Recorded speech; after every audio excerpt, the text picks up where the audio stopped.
Dear students, इस video में fluid mechanics का हमारे पास में काफी अच्छा क्वेश्चन अवेलेबल है। तो चलिए हम इस क्वेश्चन को समझ लेते हैं। A non viscous liquid of constant density this flows in a streamlined motion along a tube of variable cross section. The tube is kept inclined in the vertical plane as shown in the figure. The area of cross section of the tube at 2 points P and Q at height of 2 meters and 5 meters are respectively this and this.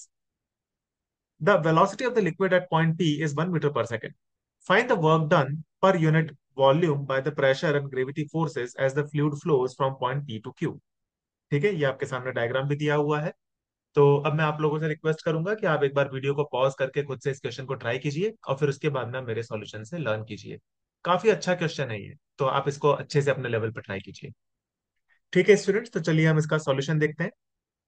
तो देखिए यहाँ पे पहले तो हम एक concept समझ लेते हैं कि ये क्वेश्चन हमसे पूछ क्या रहा है। बच्चों को ये क्वेश्चन ही क्लियर नहीं होता कि क्वेश्चन पूछ क्या रहा है। क्वेश्चन हमसे पूछ रहा है, देखो यहाँ पे पी पॉइंट पे कुछ प्रेशर रहा होगा, क्यू पॉइंट पे कुछ प्रेशर रहा होगा, है कि नहीं। तो यहाँ पे हमसे पहले पार्ट में पूछा गया है work done per unit volume by pressure in moving the fluid from P point two Q point. दूसरा हमको पूछा गया है ग्रेविटी फोर्सेस के द्वारा कितना वर्क किया जाएगा जब फ्लूइड पी से क्यू तक मूव करेगा। ठीक है, तो देखो इसके अंदर हम क्या करेंगे कि हम एक डीटी टाइम इंटरवल कंसीडर करते हैं जिसमें DM amount of mass flow हुआ है इस ट्यूब के थ्रू।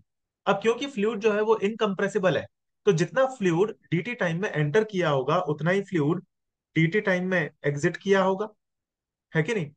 डीटी टाइम के अंदर जितना फ्लूइड एंटर किया होगा उतना ही एग्जिट किया होगा, क्योंकि फ्लूइड कंप्रेसिबल नहीं है, इनकम्प्रेसिबल है। ठीक है, तो पहली तो ये बात हो गई। तो अब हम यहाँ पे आते हैं, सॉल्यूशन देखते हैं इसका। देखो, तो let's say dm mass has gone from P to Q. तो हमको निकालना है सबसे पहले वर्क डन बाय प्रेशर और वर्क डन बाय ग्रेविटी। पहले हम work done by gravity per unit volume निकाल लेते हैं, क्योंकि वो निकालना आसान है।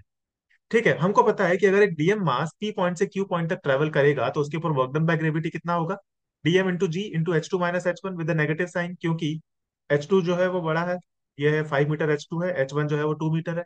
तो क्योंकि जो डीएम मास है वो अगेंस्ट द ग्रेविटी ऊपर की तरफ जा रहा है, तो उसके ऊपर जो ग्रेविटी का वर्क होगा वो नेगेटिव होगा।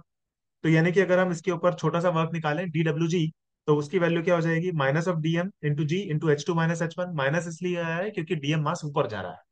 ठीक है, और हमको लेकिन वर्क डन बाय ग्रेविटी नहीं निकालना है, हमको work done by gravity per unit volume निकालना है। तो दोनों जगह हम लोग डिवाइड कर देते हैं डीवी से, है ना। तो हमने डीवी से डिवाइड कर दिया, तो डीएम बाय डीवी बन जाएगा रो। तो ये हो जाएगा rho g h two minus h one with a negative sign. ठीक है, ये हमारे पास में इक्वेशन बन गई, और इसके अंदर सारा डेटा हमारे पास में अवेलेबल है, h one H two available है, रो अवेलेबल है। तो जब आप इस डेटा को पुटअप करते हो तो हमारे पास में work done due to the gravity forces per unit volume निकल करके आ जाता है -30,000 जूल पर मीटर क्यूब। ये हो गया work done by gravity forces का आंसर पर यूनिट वॉल्यूम। ठीक है ना। तो ये तो बहुत सिंपल था, इसलिए हमने इसको पहले कर लिया। इसका जो मेन पार्ट है इस क्वेश्चन का वो है ये प्रेशर फोर्सेस के कारण जो वर्क होगा वो वाला पार्ट। ठीक है, तो उसके लिए हमको क्या करना पड़ेगा, इस पूरे के पूरे ट्यूब के ऊपर अपन लगा देते हैं वर्क एनर्जी थ्योरम। इस क्वेश्चन को करने के मैं आपको दो मेथड बताऊंगा, तो यहाँ पे जो मैं मेथड डिस्कस कर रहा हूँ यह है मेथड वन। तो अब हम क्या करते हैं, पूरे के पूरे ट्यूब पर लगा देते हैं वर्क एनर्जी थ्योरम।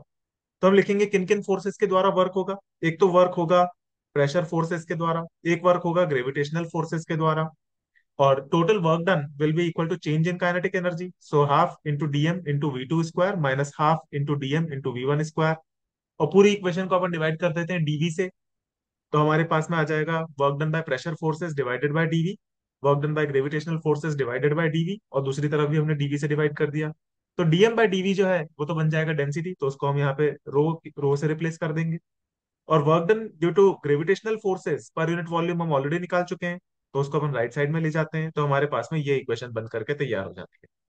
ठीक है, इसके अंदर work done due to gravitational forces per unit volume तो हम ऑलरेडी निकाल चुके हैं, तो वो हमको पता है, half rho v two square minus half rho v one square. ये हम इजीली कैलकुलेट कर सकते हैं। कैसे कैलकुलेट होगा, देखो हमको वी वन की वैल्यू इन्होंने दी हुई है क्वेश्चन में हमको दिया हुआ है कि पी पॉइंट पर जो वेलोसिटी है वो है 1 मीटर पर सेकेंड।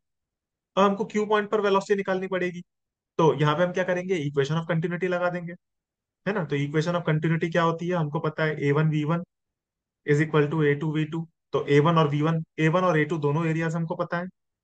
पी पॉइंट पर एरिया हमको दिया हुआ है 4 × 10⁻³ क्यू पॉइंट पर एरिया दिया हुआ है 8 × 10⁻³ और पी पॉइंट पर वेलोसिटी दी हुई है।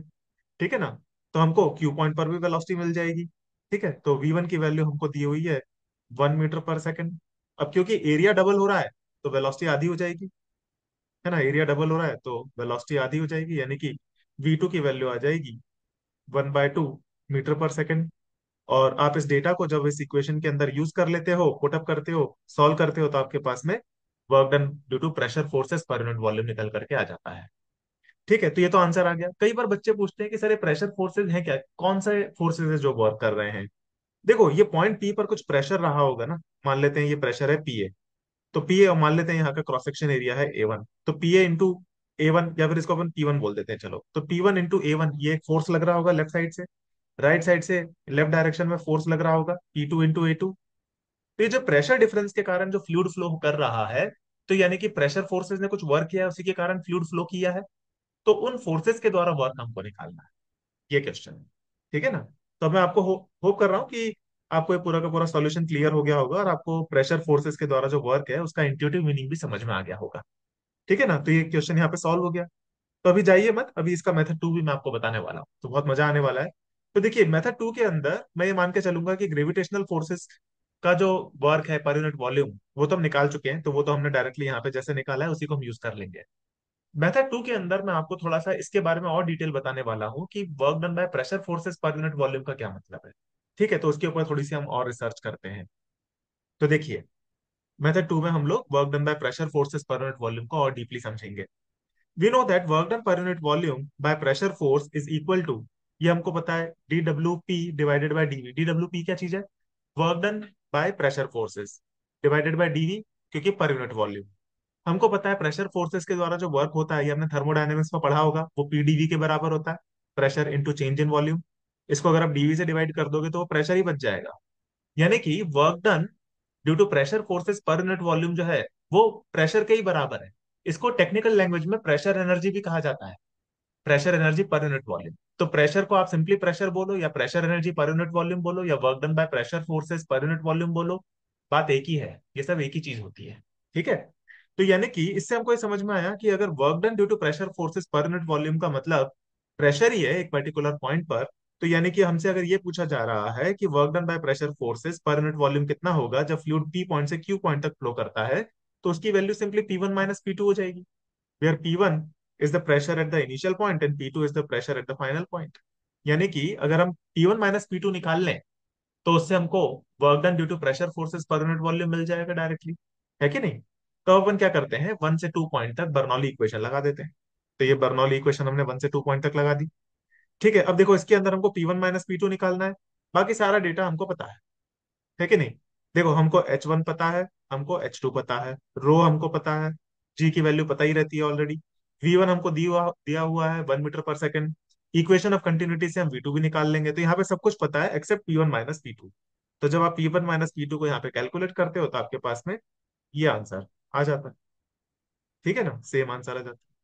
तो ये है इस क्वेश्चन का सॉल्यूशन। तो मैं होप कर रहा हूँ स्टूडेंट्स कि आपको ये पूरा का पूरा प्रॉब्लम क्लियर हो गया होगा। ये एक अच्छा क्वेश्चन है, ये एक्चुअली बर्नौली इक्वेशन का डायरेक्ट एक एप्लीकेशन है, पर बच्चे इसको देख नहीं पाते कि कैसे इसको यूज किया जा रहा है, क्योंकि इसके अंदर इन्होंने work done by gravity forces and work done by pressure forces को अलग अलग पूछ लिया है। तो ये एक बर्नौली इक्वेशन का थोड़ा सा एडवांस वर्जन बन जाता है।